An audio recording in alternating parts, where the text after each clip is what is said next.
It started like any other day in Los Santos. The sun rose over the Vinewood sign, commuters honked, and bodybuilders sweated on Vespucci Beach. Street vendors set up. The city buzzed with chaos and caffeine. Everyone played their part. Cops, criminals, dreamers. The balance between the law and chaos held as always. But today, something unexpected was about to tip the scales.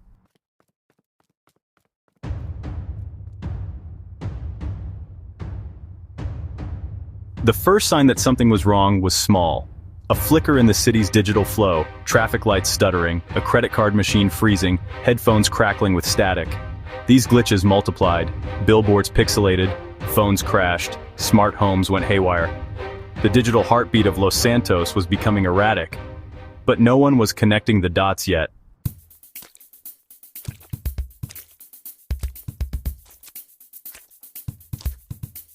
It was a kid who saw it first.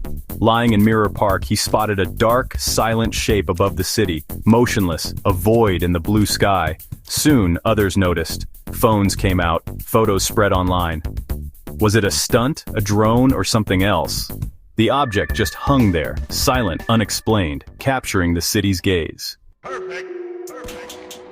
The city's mood shifted as the mysterious object appeared in the sky. Conversations turned from the ordinary to wild speculation, weather balloon, government drone, even aliens. Technology began to fail, fueling anxiety. Sirens wailed, news anchors looked lost, and people rushed home or cleared store shelves. The city's unease grew, reflected and amplified by the silent object above.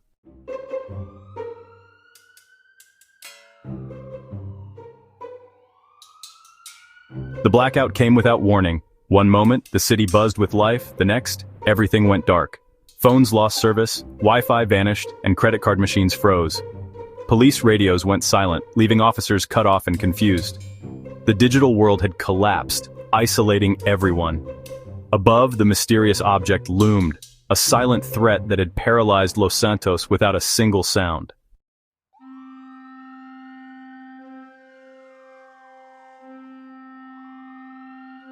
The silence was the most unsettling part. Not a literal silence, Los Santos was never truly quiet, but a digital one. Screens froze, phones died, and the city's constant hum of data vanished. People stared at blank devices, cut off from news, friends, and the world. All that remained was confusion, rumors, and a city suddenly profoundly disconnected.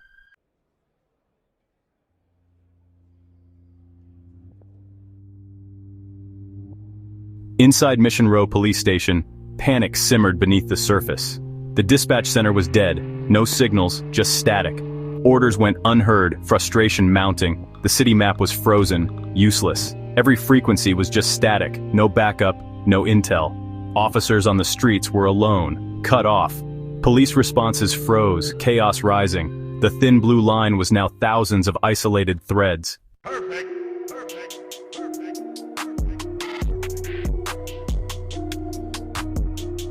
The disconnect sent the city into chaos. Traffic froze, drivers lost without GPS, and the smart grid failed. Lights went dark or stuck red, creating gridlock. People abandoned cars, flooding the streets on foot. Rumors spread, panic grew, and the city's psyche fractured. Yet, amidst the confusion, small acts of kindness emerged. But fear lingered. The city was a powder keg, and the fuse had been lit. Perfect.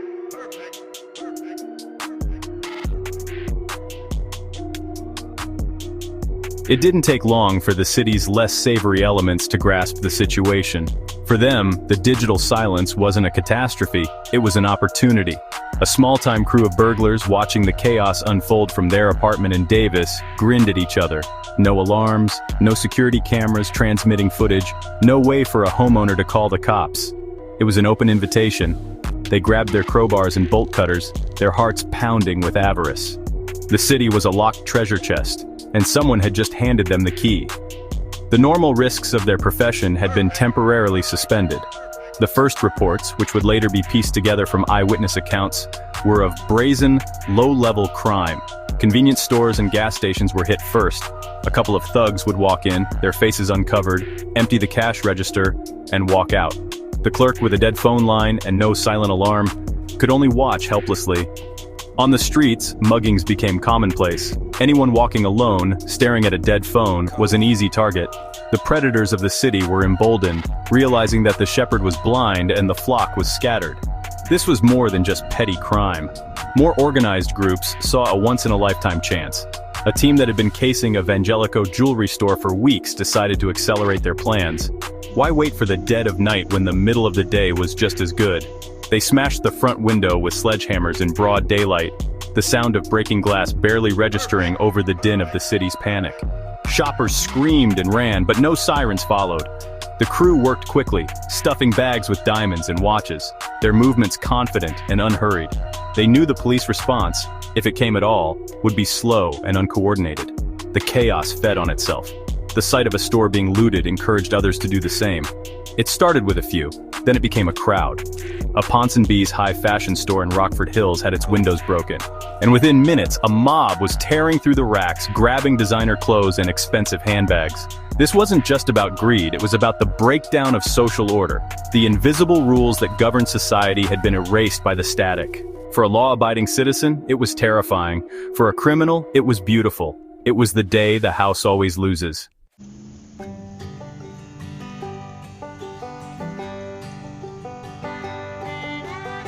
When technology failed, people turned to the old ways. Neighbors in Chamberlain Hills organized a watch, using maps and signals. In Paleto Bay, a ham radio operator searched for voices in the static. Libraries filled with people seeking knowledge in books, not screens. Even police relied on flares and bullhorns. In the darkness, the past became a lifeline, and small acts of order pushed back against the chaos.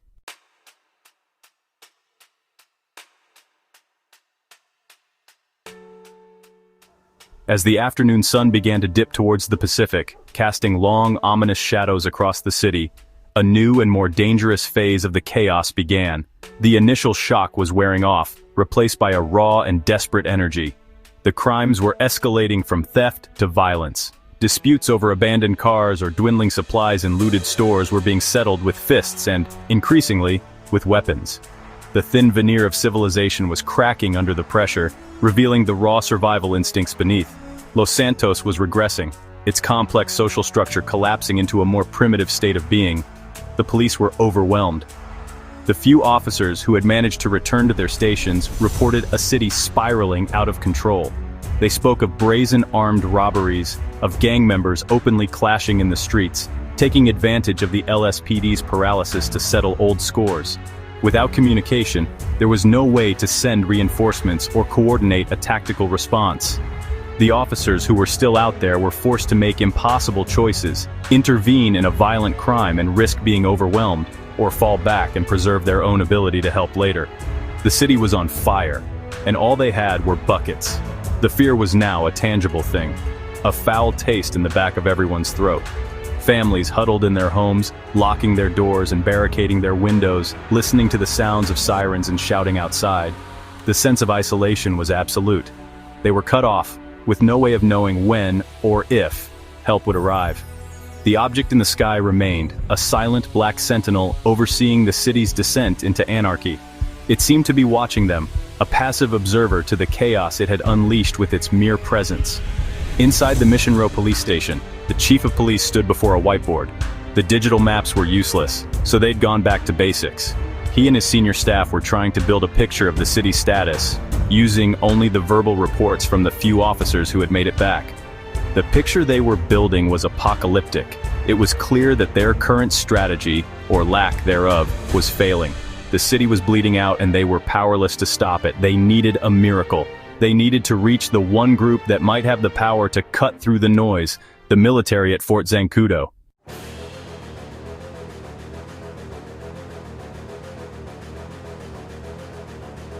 As the sun set over Los Santos, chaos found a new rhythm. The city's gangs, emboldened by the absence of law, pushed their boundaries. Gunfights erupted, bystanders dove for cover, and looters struck with impunity. The city's order crumbled, replaced by a terrifying spectacle, an open season for crime, with the silent object in the sky looming above it all.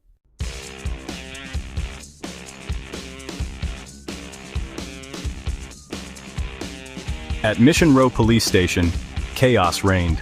The command staff stared at whiteboards covered in frantic scrawls. powerless as communication failed. Chief Hayes slammed his hand on the table, frustration boiling over.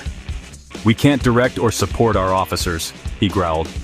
Radios were dead, runners vanished, and the city was tearing itself apart. "Now, we're just blind," a veteran whispered. Silence fell.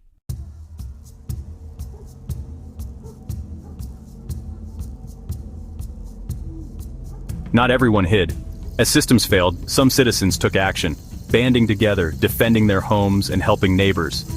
A tech mogul patrolled in an armored SUV. Dock workers built barricades. A paramedic led a rescue through chaos. These acts of defiance were dangerous. For every stand, chaos pushed back. Ordinary people became reluctant heroes, facing overwhelming odds in a city without order.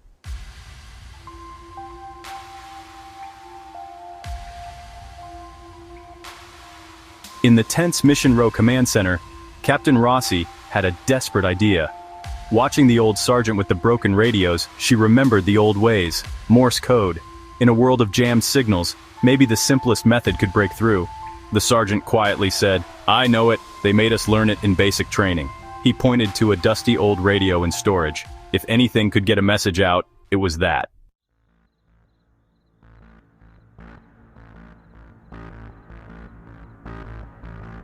The decision was made. It was a desperate gamble, but their only shot. Officers hauled the ancient radio to the rooftop, boots echoing in the stairwell. Frank, the old sergeant, connected the generator, blue smoke swirling in the dusk. The team watched, hope and tension thick in the air. The message was simple: SOS, LSPD, city under siege, immediate air support requested. The fate of the city rested on Frank's fingertips.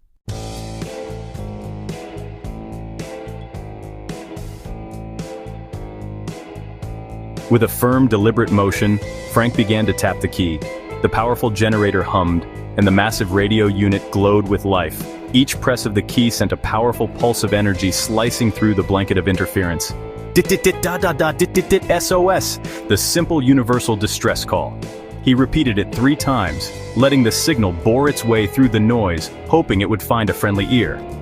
The officers on the roof watched, their faces upturned towards the sky as if they could see the invisible message streaking towards Fort Zancudo.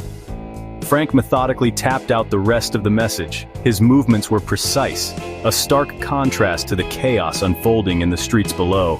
The rhythmic clicking of the telegraph key was the only sound that seemed to matter in the entire city, a tiny, hopeful heartbeat in a dying body. LSPD, city under siege, jamming source over downtown, immediate air support requested. He sent the full message twice, his knuckles white as he gripped the key, pouring all of his focus and the desperation of his fellow officers into each pulse of energy. Then, he finished. Ends. And then, there was silence. Not the oppressive, static-filled silence of before, but a silence of anticipation. Frank switched the radio from transmit to receive and put on a pair of heavy headphones, turning a dial to filter out the background hiss. He listened. The other officers watched his face, trying to read any sign, any flicker of a response, but there was nothing. Just the endless, soul-crushing hiss of the jamming frequency. The city below continued its descent, its screams and sirens a distant, hellish symphony. The object in the sky hung there, unmoved, a black hole of cosmic indifference. Minutes stretched into an eternity. Every second of silence felt like a failure. Had it worked? Was anyone even listening? Had the signal been swallowed by the interference? A tiny voice lost in a hurricane? The initial hope on the rooftop began to curdle into doubt, then into despair. The chief put a hand on Frank's shoulder. "Anything?" he asked, though he already knew the answer. Frank slowly shook his head, his eyes closed in concentration, still listening to the void. Their desperate, ingenious plan, their one last shot, seemed to have failed. They had screamed into the abyss, and the abyss had not screamed back. Perfect.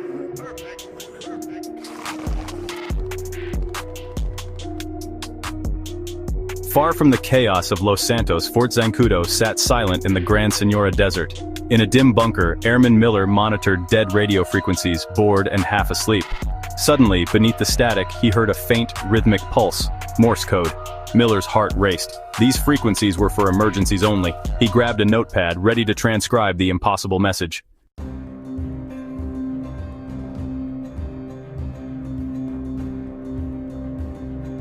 The jamming was nearly total, but Miller caught fragments. SOS, LSPD, city under siege, jamming source over downtown, air support needed. He rushed from the comms room, message in hand, straight to Colonel Jackson at the command table. Miller, sir, emergency Morse code from LSPD, city under siege, jamming over downtown. The colonel read the note, his irritation fading to grim resolve. The room fell silent. Morse code, a desperate call from another era. The message was clear. This was no technical glitch. The city was under attack. Colonel Jackson, prepare to respond. Now. The ghost of a forgotten language had sounded the alarm.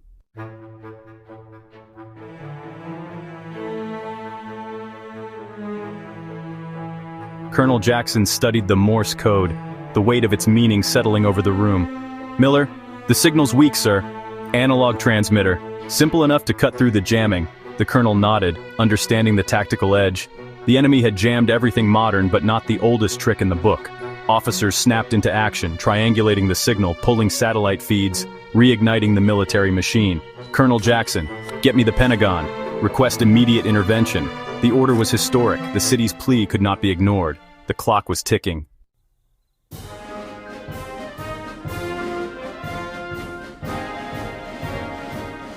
Technicians locked onto the source rooftop of Mission Row Police Precinct. Satellite imagery revealed a cold, black void over downtown, the jamming source.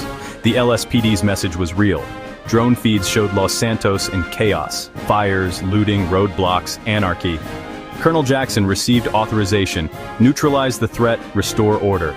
The city's collapse was undeniable. The colonel turned to his flight commander. No words were needed. The order was clear. Action at last.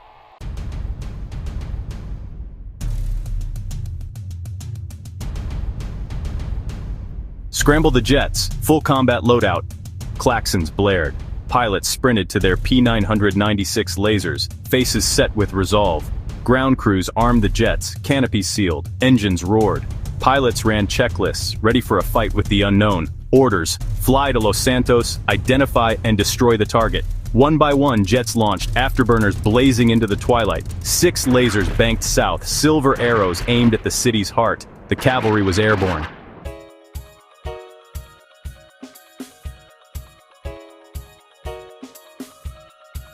On the Mission Row rooftop, hope was gone until a distant rumble grew.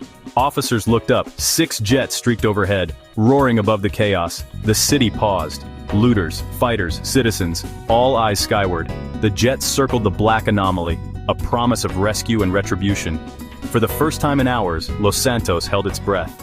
The message had been heard. The final act was about to begin. The city waited.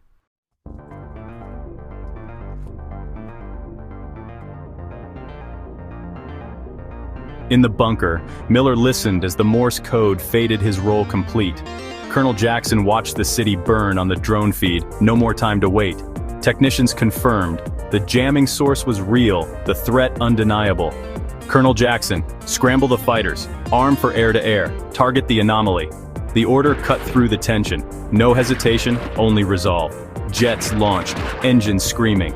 The city's whisper for help had become a roar of military might. The battle for Los Santos had begun.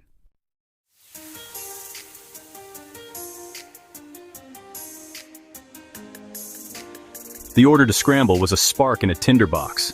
Instantly, Fort Zancudo erupted into action. Sirens blared, ground crews raced, and pilots sealed themselves in their cockpits. This was no drill. Colonel Jackson watched, knowing he was sending his squadron into the unknown.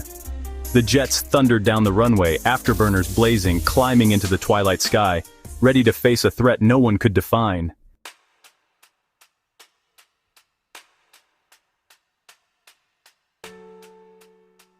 As the jets screamed south, a different kind of preparation was underway in the command bunker. The colonel and his team, the ghosts in the machine, guided the pilots using drone feeds and satellite data, plotting a safe path over the city.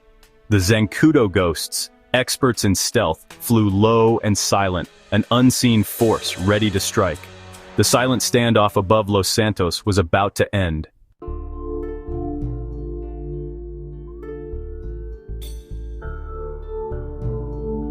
On the rooftop of the Mission Row police station, the sound was salvation. The thunderous roar of the jets passing directly overhead was the first good news they had received in hours. The officers, who had been slumped in defeat, were now on their feet, their faces alight with renewed hope. They watched the jets bank and circle, their blinking lights a stark contrast to the motionless dark void of the object. Frank, the old sergeant who had tapped out the desperate message, allowed himself a small, weary smile.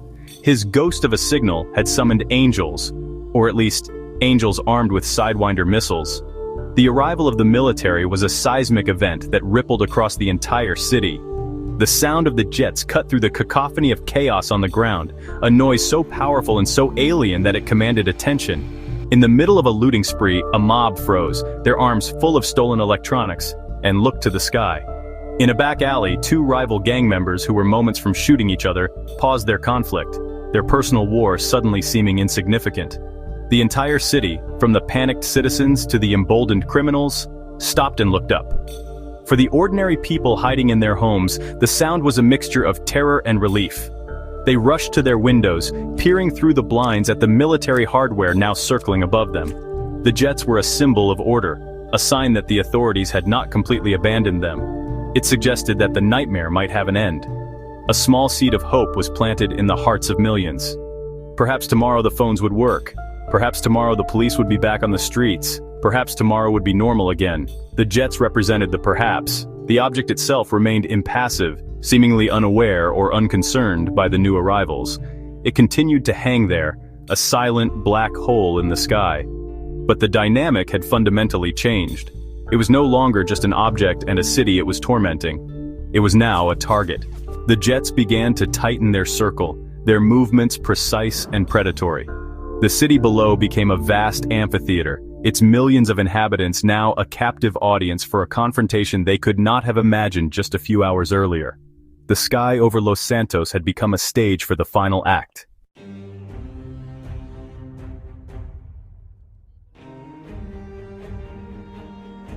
The squadron of 6 lasers broke formation above the city, 2 jets climbing high to overwatch while 4, led by Viper, circled the anomaly below.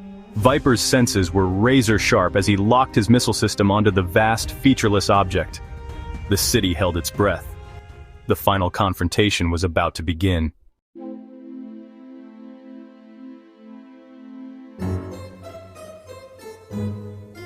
The command came from the safety of Fort Zancudo bunker. Colonel Jackson's cold order: "Viper, you are clear to engage." In his cockpit, Viper pressed the red button. The missile streaked into the night sky, a white contrail behind it. The city watched, breath held, waiting for the explosion. But there was no explosion. The missile simply vanished. The object hung motionless, untouched, as if nothing had happened. In the bunker, stunned silence. Their best weapon had done nothing. This wasn't a fight against armor, it was a fight against a paradox.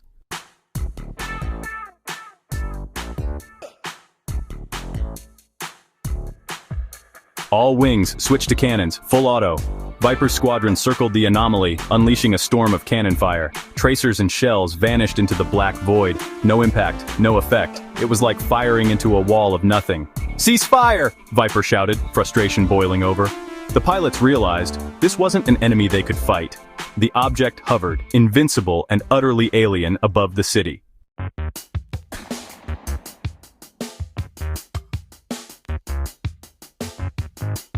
For the first time since it appeared, the object reacted. It did not fire a weapon. It did not move. Instead, a subtle change occurred on its surface. A network of faint, pulsing red lines began to trace across its black form, like veins glowing with a malevolent light.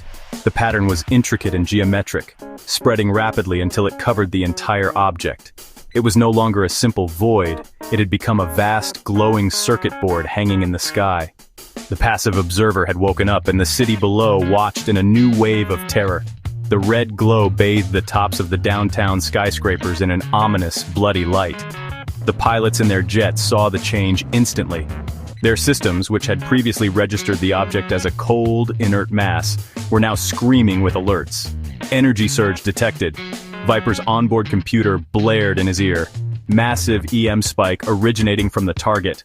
The blanket of static that had crippled the city suddenly intensified 100-fold. The pilots' data links, their only connection to each other and to command, flickered and died. The ghosts of Zancudo were now truly ghosts, isolated from each other, alone in the sky with a thing that was now very much awake. Then came the real attack. It was silent and insidious.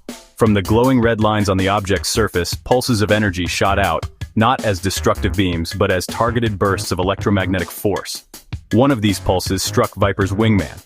The jet didn't explode. Instead, its lights flickered out, its engine sputtered and died, and its controls went dead. The laser, now a powerless 20-ton glider, began to fall out of the sky. "Mayday, mayday! I've lost all power, I'm going down!" The pilot yelled into a radio that was only broadcasting to himself. Viper watched in horror as his wingman's jet tumbled towards the city below. He saw the pilot eject. A tiny figure shot out of the cockpit, his parachute blossoming in the dark. Another energy pulse lanced out and hit a second jet with the same result, all systems dead. The pilot ejected just as his aircraft began to spiral down towards the industrial port. The object wasn't trying to destroy the jets, it was disabling them. It was swatting them out of the sky with surgical precision, turning their own advanced technology against them. This wasn't a battle, it was a pest extermination.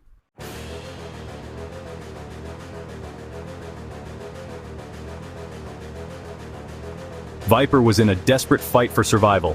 2 jets fell, powerless, as he and his wingman dodged invisible energy pulses. It was a new kind of dogfight, no enemy to see, only a silent, deadly force. The object was a weapon, not just a jammer. It was winning.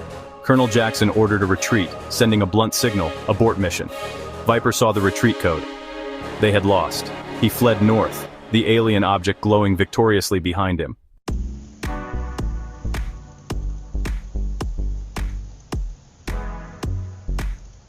Viper was in full retreat. His advanced jet, once a symbol of power, was now a silver streak of desperation fleeing north. The mysterious red object had humiliated him, absorbing every attack. But as he flew, a reckless idea formed. He banked hard, turning back. He would become the bullet, one final desperate gambit for the city's survival.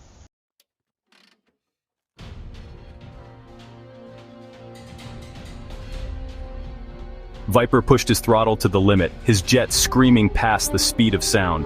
A sonic boom thundered over the city as he charged the glowing red object. He aimed for its center, ignoring alarms and energy pulses lashing at his shields. He was a man-made meteor, unstoppable, closing the distance. The jet plunged into the heart of the glowing web. The impact was cataclysmic. A pillar of fire roared into the sky. The city watched in awe and sorrow as the night turned to day.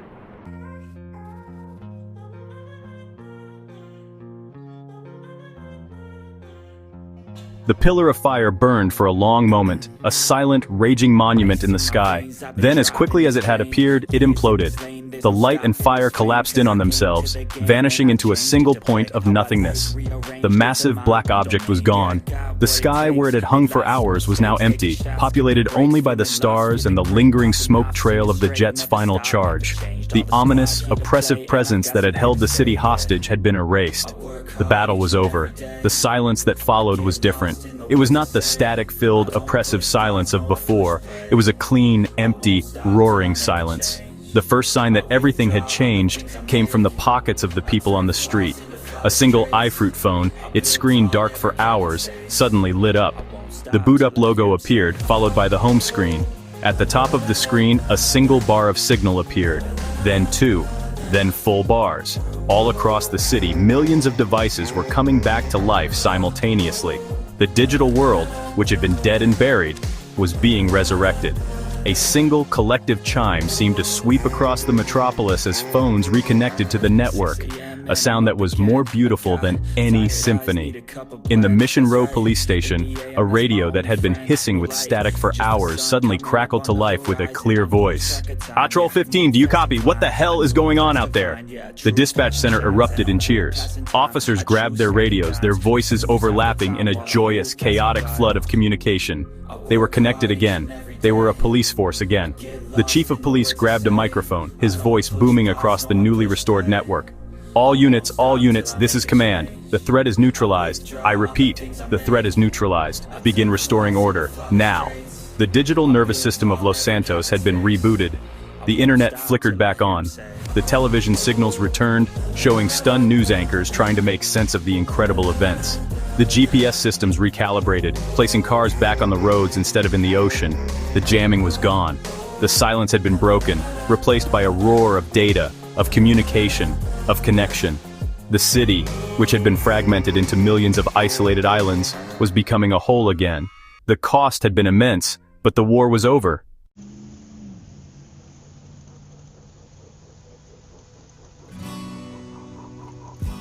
The restoration of communications was like turning on the lights in a ransacked house. Suddenly chaos was visible, and the LSPD could finally respond. Criminals caught off guard scattered as sirens returned. Citizens overwhelmed with relief reconnected with loved ones. Online, #Viper trended, a tribute to the unknown pilot who saved them. His sacrifice became legend. Los Santos owed its salvation to a hero whose name it would never know.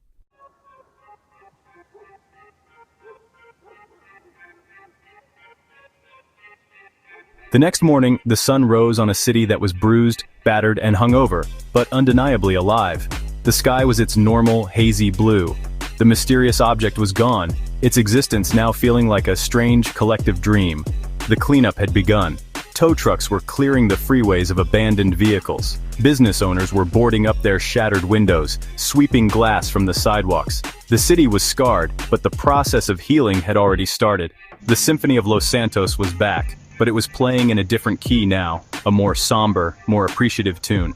The events of that day would be forever etched into the city's identity. It would be known as the Day of the Silence.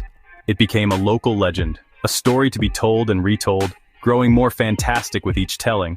The black object, the ham radio, the jets, the final, fiery sacrifice, it all became part of the mythology of Los Santos, a city that had looked into the abyss and had been pulled back by the courage of a few.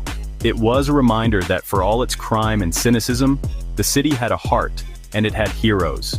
In the days that followed, memorials sprang up. At the entrance to Fort Zancudo, a simple, anonymous monument was erected for the pilot of the lead jet. In Legion Square, people left flowers and notes of thanks. The city had been humbled. It had been reminded of its fragility, of how quickly the thin veneer of civilization could be stripped away. It had also been reminded of its resilience, of its capacity for bravery and self-sacrifice. The people of Los Santos looked at each other a little differently now, with a shared understanding of the chaos they had survived together. Life, eventually, returned to a semblance of normality. The traffic snarled, the celebrities had meltdowns on Bleeder, and the criminals went back to planning their heists, albeit a little more nervously. But something had fundamentally changed. Every now and then, a citizen would stop on the street and look up at the empty sky, half expecting to see the dark shape hanging there. It was a phantom limb, a memory of the day the world went quiet, and the day one man's roar was loud enough to bring it back.